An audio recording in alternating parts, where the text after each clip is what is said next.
सभी छोटे बड़े श्रोताओं को सुनीता भटनागर का प्यार भरा नमस्कार। ऑडियो स्टोरीज के हमारे चैनल कहानी जगत में आप सभी का स्वागत है। हिंदी कहानियों की श्रृंखला में आइए आज सुनते हैं अलका प्रमोद जी द्वारा रचित कहानी और बादल छंट गए। उस पत्र पर उकेरे चिर परिचित अक्षर देखकर अतीत के धुंधलके से विस्मृत हुए चित्र उभर कर सामने आ गए, जिन्होंने कनु को क्षण भर के लिए निस्पंद कर दिया। इस लिखावट को वह कैसे भूल सकती है? इसी लिखावट को लिखने वाले ने उसकी जीवन पत्री के चंद पन्ने ऐसे लिखे जिन्हें स्मरण करने मात्र से उसके मुंह का स्वाद कसैला हो जाता है। आज उसी के द्वारा लिखा पत्र पता नहीं किस झंझावात की पूर्व सूचना है। यद्यपि पत्र सारा के नाम था और युवा बेटी के निजी जीवन में अनावश्यक हस्तक्षेप के वह नितांत विरुद्ध थी, पर इस पत्र को लेकर उत्पन्न उत्सुकता, व्याकुलता और चिंता ने उसके सिद्धांतों को परे ढकेल कर पत्र पढ़ने को विवश कर दिया। कनु ने कांपते हाथों से पत्र खोला। वह पत्र क्या, एक झंझावात का संदेश ही था जिसने उसके मन के वातायन को झटके से खोलकर सब कुछ अस्त व्यस्त कर दिया था। पत्र असीम का था, जिन्होंने आज से 16 वर्षों बाद अपनी वयस्क हो चुकी पुत्री सारा को उसके वास्तविक जनक से परिचित कराया था और इतने वर्षों का प्यार एक साथ उंडेल दिया था। साथ ही अपने पास बुलाने का आग्रह भी किया था। क्षण भर को उसकी सोचने समझने की शक्ति निचुड़ गई थी और वह विचलित हो गई। उसका किसी कार्य में मन नहीं लग रहा था। मन में बस एक ही प्रश्न सिर उठा रहा था कि यदि सारा सच में असीम के पास चली गई तो उसका विछोह तो वह सह लेगी, पर पुनीत से कैसे दृष्टि मिलाएगी? उसके सामने तो कनु का सिर सदा के लिए झुक जाएगा। इसी उधेड़बुन में उलझी वह अनिच्छा से खाना बनाती रही। तभी पुनीत आ गए।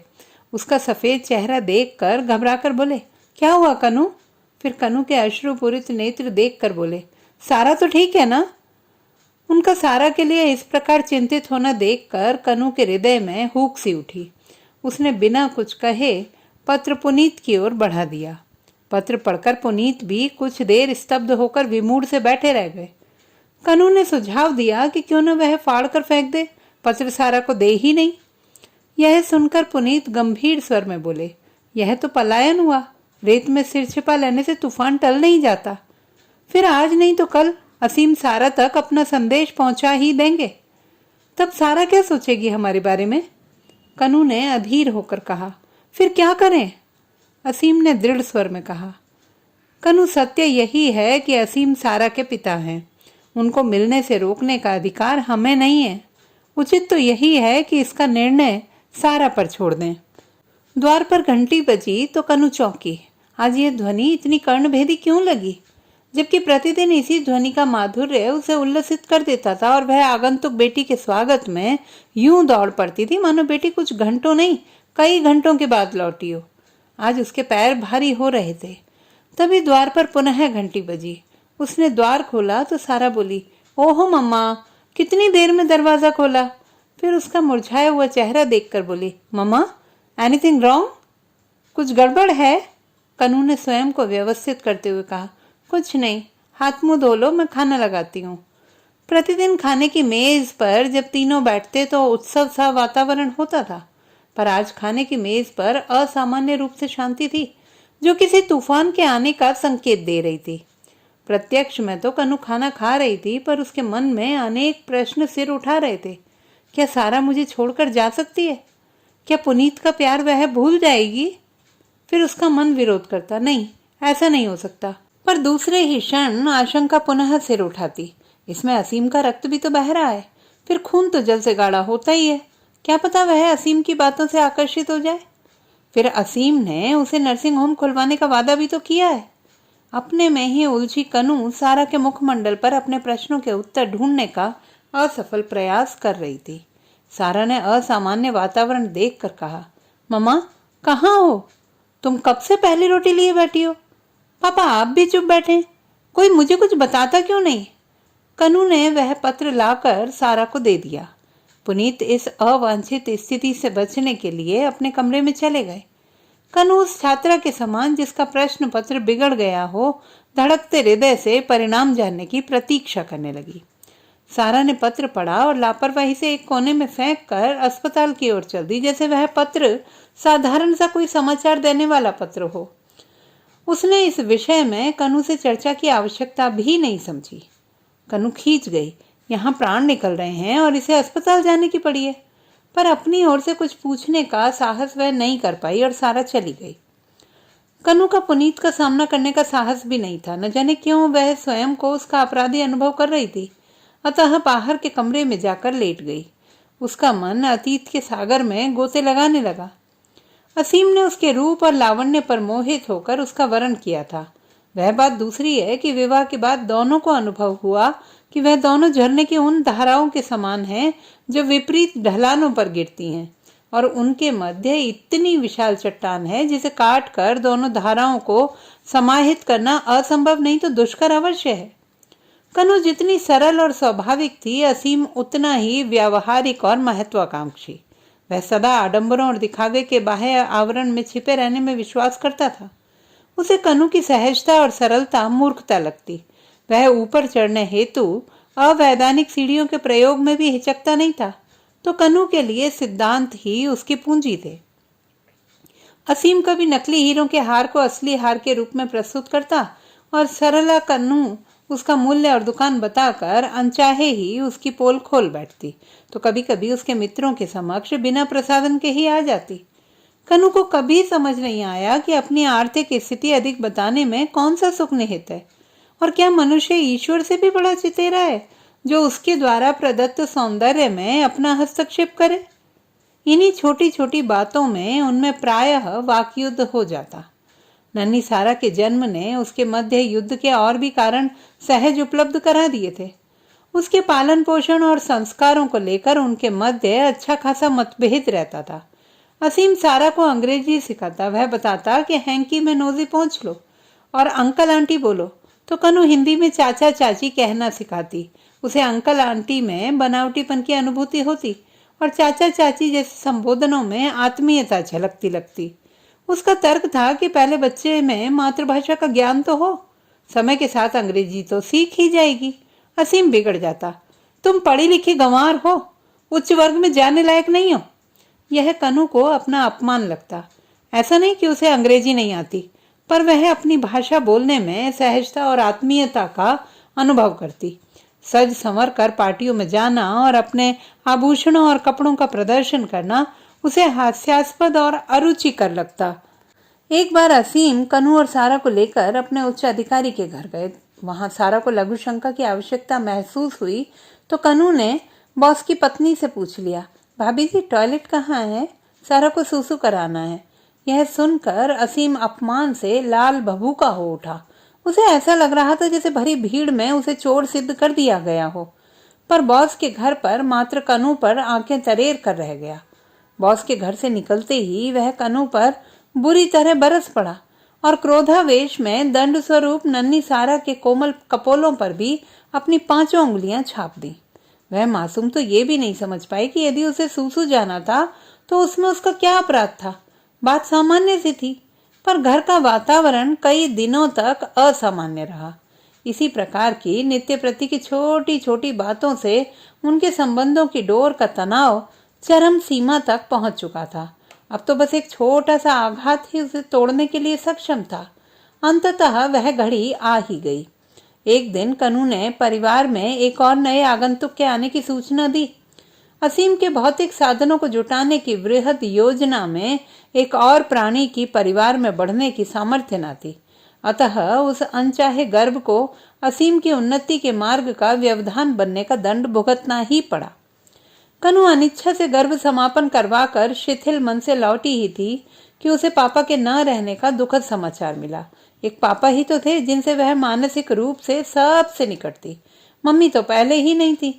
अतः पापा के न रहने की सूचना पाकर वह पूर्ण रूप से बिखर गई। पर कालचक्र के प्रहारों को सहना तो हमारी विवशता है। कनु और असीम उसी दिन कनु के मायके गए। असीम तो लौट आए, पर कनु 3 दिन क्रियाकर्म संपन्न होने के बाद लौटी। उस दिन असीम कार्यालय गए थे। दोपहर में जब वह आए तो कनु का चेष्टा से रोका गया दुख का बांध ढह गया और वह उसके कंधे लगकर रो पड़ी। इस समय उसे एक आत्मीय सांत्वना की आवश्यकता थी, पर उसकी भावना को किनारे रखकर असीम अव्यवस्थित घर और अस्त व्यस्त सारा को देखकर क्रोधावेश में चिल्ला पड़ा। क्या गंवारों की तरह रो रही हो? तुम्हें पता है सारा बिना चप्पल के बिखरे बालों में बाहर खेल रही है। कॉलोनी के लोगों ने देखा होगा तो हम लोगों को कितना फूहड़ समझा होगा। फिर बोले, आज मिस्टर शर्मा शाम को आएंगे, उनके सामने अपना रोना चेहरा लेकर मत आ जाना। कनु विस्फारित नेत्रों से असीम को देखने लगी। आज वह सोचने को विवश हो गई कि वह ही मूर्ख है जो इस भावना शून्य व्यक्ति में भावनात्मक संबल ढूंढ रही थी। वह स्वयं से प्रश्न करने लगी कि क्यों वह यह सब सह रही है, जबकि वह स्वयं ही सक्षम है कि अपना और सारा का आर्थिक भार उठा सके। जिस समाज में असीम रहते हैं उससे वह तारतम्य नहीं बैठा सकती। भावनात्मक संबल की आशा पूर्ण रूप से समाप्त हो चुकी थी।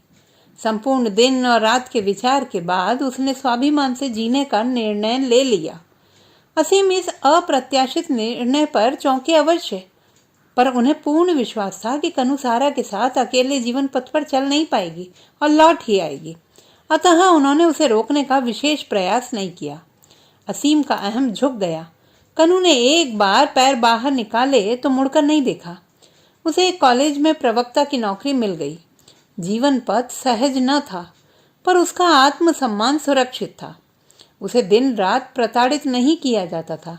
सारा भी इस शांत वातावरण में अपेक्षाकृत प्रसन्न थी। असीम से विच्छेद हो गया।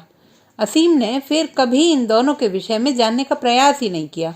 उसे भय था कि कहीं सारा के दायित्व वहन करने में उसकी भागीदारी न ठहरा दी जाए। शनै शनै जीवन के अंधेरे कम होते गए और एक दिन उसके जीवन में अंधकार का स्थान प्रकाश पुंज ने ले लिया। पुनीत उसी कॉलेज में प्रवक्ता थे, धीर, गंभीर, संवेदनशील और संयमित। कनु को हर पग पर उन्होंने निस्वार्थ सहयोग दिया। जितना अनु ने चाहा उससे लेश मात्र भी आगे नहीं बढ़े। कनु की सादगी, संस्कार और क्षमताओं के प्रशंसक पुनीत की प्रेरणा से असीम प्रदत्त व्यंग्यों से खोया आत्मविश्वास पुनः लौट आया। पुनीत ने ही उसे अनुभव कराया कि उसका स्वर कितना मधुर है, जिससे प्रेरित होकर उसने संगीत सीखना प्रारंभ किया। आज उसे अनेक कार्यक्रमों में निमंत्रित किया जाता है। पुनीत जब भी घर आते तो सारा से इतने घुल मिल जाते कि वह उन्हें सरलता से जाने न देती। अब तो स्थिति यह थी कि यदि 4 दिन भी पुनीत न आते तो सब कुछ सूना सूना सा लगता। वह कनु और सारा की आवश्यकता बनते जा रहे थे और एक दिन उन्होंने स्थायी रूप से कनु और सारा का दायित्व उठा लिया। पुनीत ने जिस प्रकार सहजता से सारा के पिता के कर्तव्यों का भार अपने कंधों पर वहन कर लिया, वह देखने वाले को संशय भी ना होने देते कि पुनीत सारा के जनक नहीं है। यदि सारा बीमार पड़ती तो कनु को भले झपकी आ जाए, पर पुनीत की रात आंखों में ही कटती। सारा पुनीत के बिना रह नहीं पाती थी। जब भी कोई मतभेद होता पिता पुत्री एक हो जाते। कहने को तो कनु रूठ जाती कि तुम दोनों एक होकर मुझे अलग कर देते हो, पर यह रूठना तो झूठा आवरण था। सत्य तो यह था कि कनु का रोम रोम पुनीत का उपकृत था, जिसने एक उजड़े हुए उपवन को अपने प्यार की उर्वरा से इतना पोषित किया कि वह पहले से भी अधिक पल्लवित हो उठा। आज अचानक वह माली जिसने कभी उपवन की ओर दृष्टि उठाकर भी न देखा था, उस पर अपना अधिकार चाहता था। आज असीम ने कितनी निर्लज्जता से लिखा था, सारा तुम्हारा असली पिता तो मैं हूं, तुम मेरा खून हो और वयस्क हो। तुम अपनी मम्मी और उसके पति को छोड़कर आ जाओ, मैं तुम्हारा साथ दूंगा। तुम्हें शानदार नर्सिंग होम खुलवाऊंगा। मैं शाम को आऊंगा, तैयार रहना। तुम्हारा अपना पापा। इन पंक्तियों ने पुनः कनु के हृदय में असीम के प्रति इतने दिनों की सुप्त घृणा को जागृत कर दिया था। वह भली भांति समझ रही थी कि बाह्य आडंबर में विश्वास करने वाले असीम को अपनी पुत्री से प्यार मात्र इसलिए उमड़ा था कि वह आज एक योग्य डॉक्टर बन गई है और अपने तथाकथित उच्च समाज में सिर उठाकर गर्व से उसका परिचय करा सकता है। अतीत के सागर से किनारे तो वह तब लगी जब पुनः द्वार की घंटी बजी। उसने घड़ी में देखा, संध्या के 5 बज चुके थे। अवश्य सारा लौटी होगी, उसने सोचा। सारा आई तो सीधे अपने कमरे में चली गई। जब कुछ देर तक सारा बाहर नहीं आई तो उसका निर्णय जानने हेतु वह उसके कमरे की ओर गई। उसने देखा कि सारा अपनी अलमारी से अपने बाल्यकाल के पुराने खिलौने निकालकर एक बैग में रख रही थी। कनु के पैरों के तले धरती खिसक गई। तो क्या सारा अभी तक असीम के साथ बिताए क्षणों की स्मृति संजोए थी? अब उसका विश्वास डगमगा गया। वह समझ गई कि सारा को उसके खून की पुकार आकर्षित कर रही है। वह दबे पांव लौटकर बैठक के पास वाले कमरे में बैठ गई। आज वह स्वयं को पूर्णतः पराजित अनुभव कर रही थी। तभी किसी के आने की आहट हुई। वह समझ गई कि असीम आ गए हैं। वह यूं ही बैठी रही। उसे क्या सरोकार, जिससे मिलने और लेने आए हैं वही उनका स्वागत करे। उसने सुना, सारा कह रही थी, आइए मिस्टर असीम। बेटी मैं तेरा पापा हूं, असीम ने चौंकते हुए कहा। पर उनकी बात बीच में ही काटते हुए सारा बोली, मुझे पता है, मैं कुछ भी भूली नहीं हूं।